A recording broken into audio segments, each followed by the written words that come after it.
Hello, Bob. Thank you so much for joining me on the Wisdom Chat podcast. I really do appreciate your time. I know you're a busy person, so thank you very much for coming along. Bob, I know you're the Chief Executive of the Money Advice Liaison Group. Been going for what, about 37 years, is it now? Yeah, absolutely. Time flies. It does, doesn't it? And has a great sort of impact across the board within the finance and money and debt advice industry. Bob, tell me a little bit about how you came into the role and sort of the work of MALG. Good. Well, good morning, Phil. Firstly, thanks very much indeed for inviting me, and great to be here.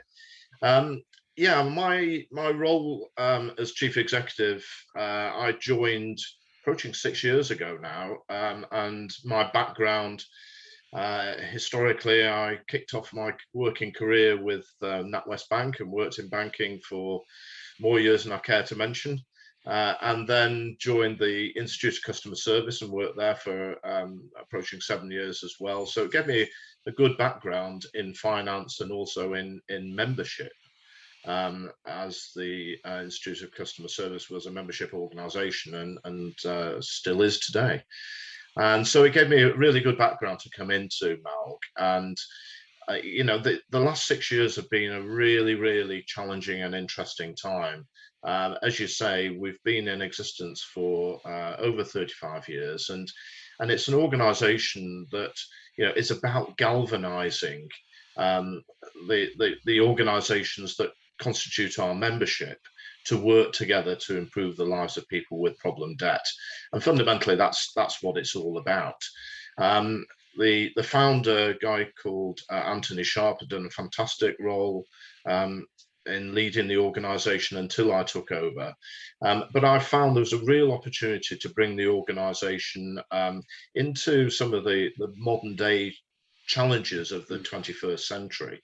And what we've really done is to develop the organisation in terms of its social media presence, in terms of its website, its interaction, and engaging with a far wider cross-section of organisations across the debt industry, to incorporate a lot of utility companies, legal companies, people who've come from the technological world. And indeed, our membership has been growing year on year since I took over. Yeah, that's brilliant, Bob. And having been involved myself for a while, and like you say, appreciate the work that Anthony's done. But you're right. Moving forward, I was looking at the website the other day just to remind myself of the diversity of members that MALG currently has. And in a way, I suppose it reflects the fact that so much is happening in the finance industry, and there is an awful lot of uncertainty out there at the moment, isn't there, with regards to the effects of the pandemic, the isolations that people have had to experience, and so on and so forth. Absolutely. I think the last couple of years have seen a further development of our proposition and how we've operated, Phil. Up until February 2020, every meeting that MALG has held has been face-to-face. So we have an annual conference, we have national meetings, and we have regional meetings across the whole of the UK. And all of those meetings up to that point were face-to-face. And that was really our modus operandi. But quite clearly on the 23rd of March, 2020, the world changed overnight.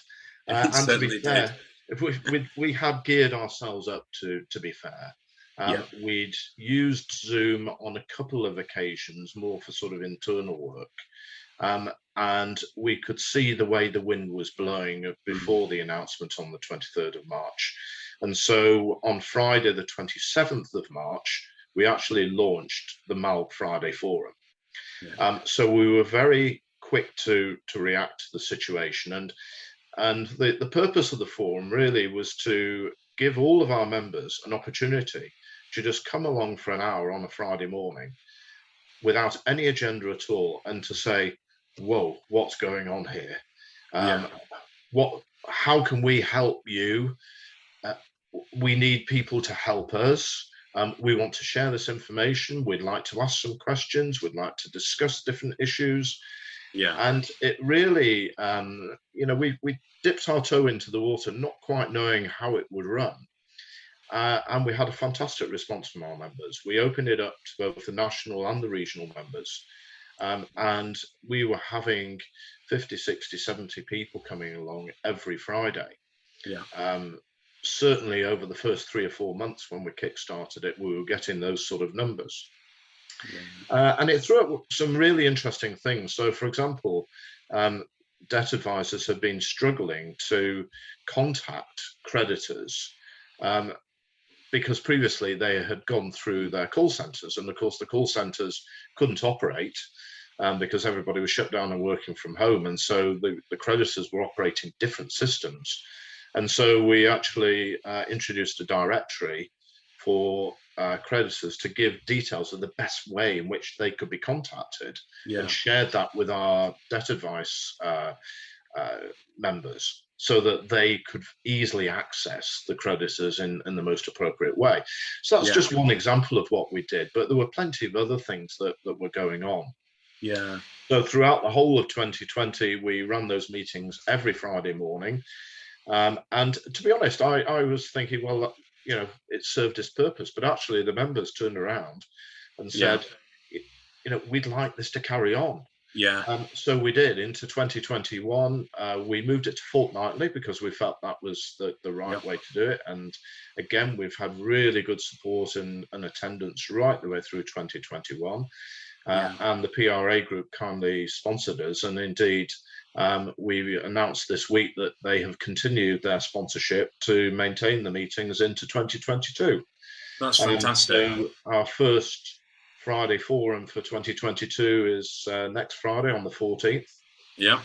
Which is great, and they'll be fortnightly thereafter. So, that's a good example. But we not just that new introduction, but we moved all of our national meetings and all of our regional meetings onto the virtual network, and ran all of those meetings really ever since. Every single meeting we've had since March 2020 has been virtual, with the exception of our annual conference, which we were very fortunate to be able to hold face-to-face in London last October.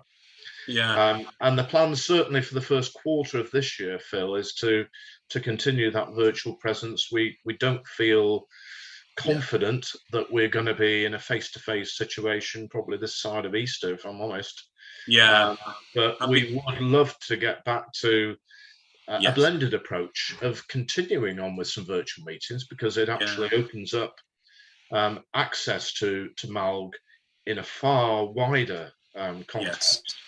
But also, I know some people really value that opportunity to meet face-to-face, have those chats by the coffee machine, etc. Exactly. I think we do miss that sort of face-to-face interaction, but you're right. The online side has opened up another world. It brings its own challenges, in so much as however many Zoom or Teams meetings that people have, they're quite sort of draining in some respects. But having said that, you're right. The accessibility to support and information, and even for advisors to know that they're not the only ones. There are others around, and they can share ideas and share experiences and advice and tips and things like this that helps them help their clients. It's a wonderful thing. It has to be for anybody. Yeah, it is. And I've always share an example of that, because there's a lovely lady who works for Citizens Advice in Penzance. And with the best will in the world, she's never been to a face-to-face MALG meeting, and probably won't, because even getting to Exeter for a regional meeting or to London for a national meeting, from Penzance, it's a hell of a long way. So that's a challenge. But she's been really engaged at the regional meetings and on the Friday forum sessions as well. And for me, that's a great example of how we've managed to reach out and bring in Yeah. people who wouldn't otherwise have been engaged with us. Yeah. Now, I'm just thinking, Bob, people listening to this might be thinking, well, that's great, and it's wonderful to know that organisations like MALG out there not only bringing the industry together, all the people that need to be able to talk to each other, and that is a wonderful thing. I think it's one of the ways that has helped really shape some of the regulations and legislation that's been brought in, because people are willing to talk to one another and solve some of the challenges, the problems that arise when we're talking about the financial sector. But when they're listening to this, they'll be thinking, okay, well, what impact is it going to have for me? And there's an awful lot happening at the moment. And we were obviously just saying earlier about how things are interconnected. So there isn't necessarily just one thing. But there's a lot of uncertainty at the moment. Would you agree?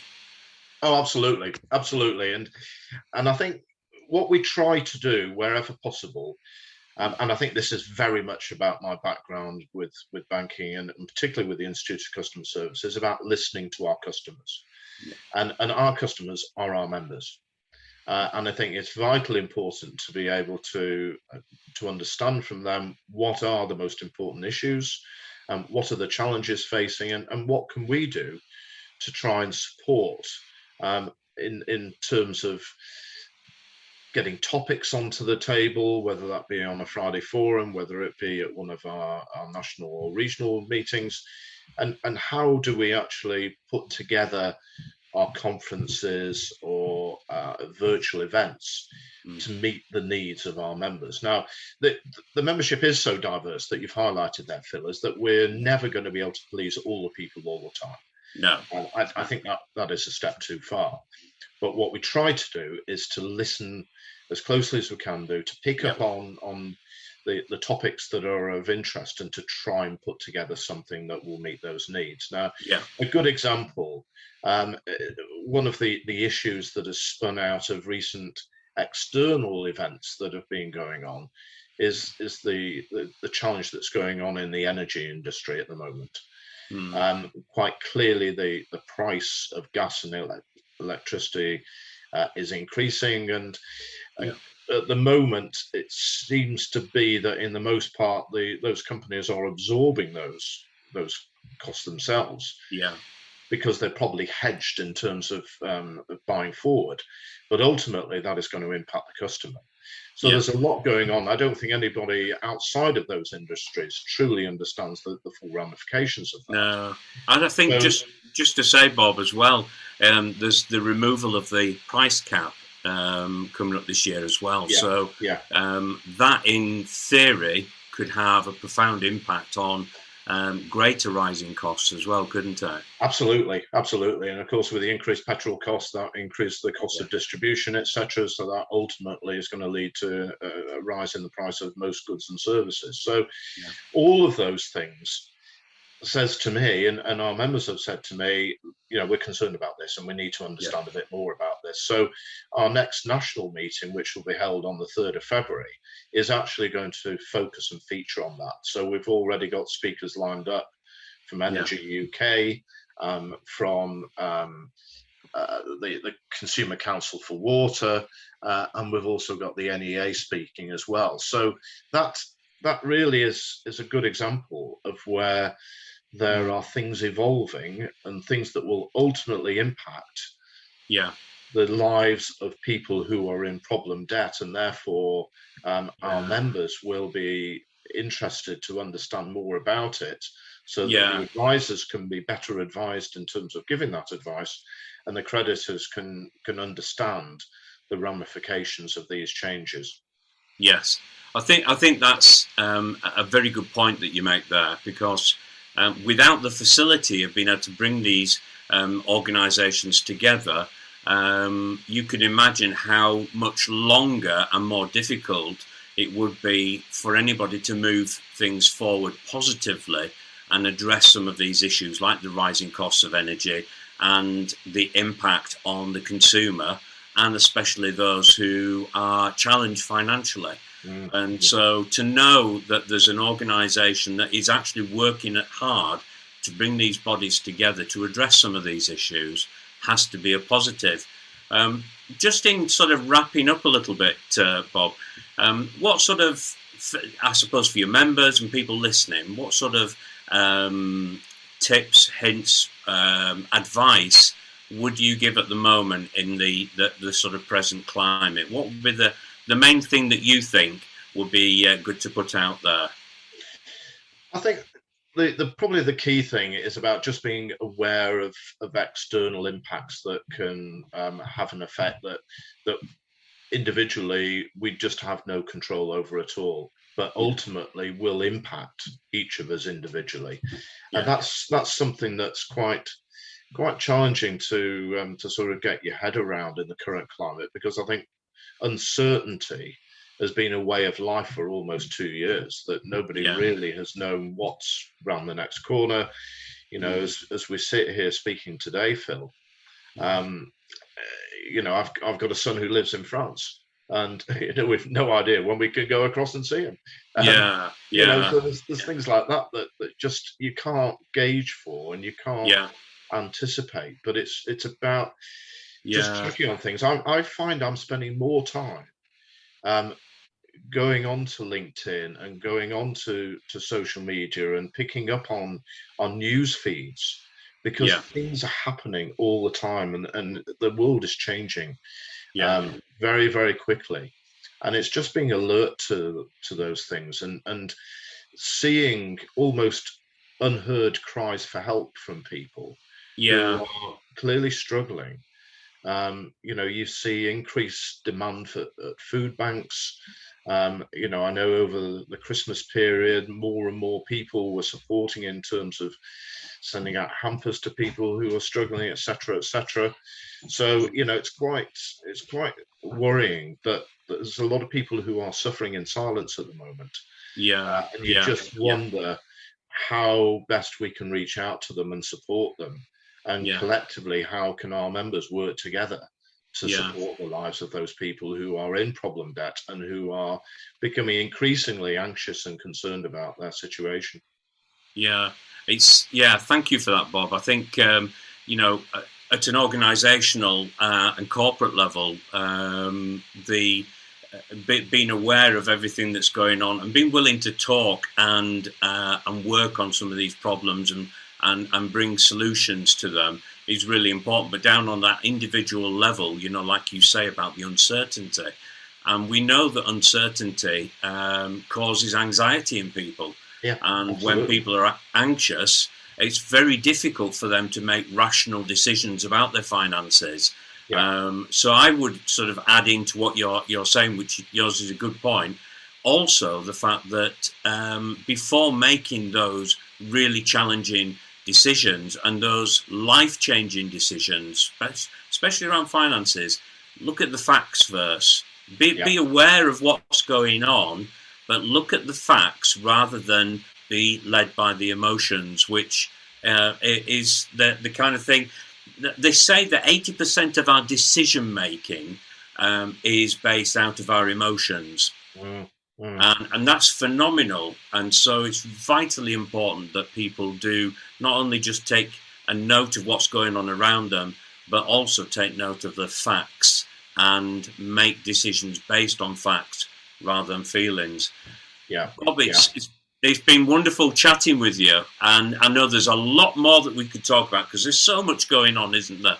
Absolutely, But good to talk to you as well, Phil. Thank you very much. Thank you. And if anybody's listening to this and do feel that they're struggling, would like to talk to somebody, then go onto our website, orumgoldlimited.co.uk, and contact us, and we'll put you in touch with the right people to talk with. So, Bob, thank you so much. Have a great rest of your day, and I'll catch up at the next Friday forum. Look forward to it, Phil. Thanks very much indeed.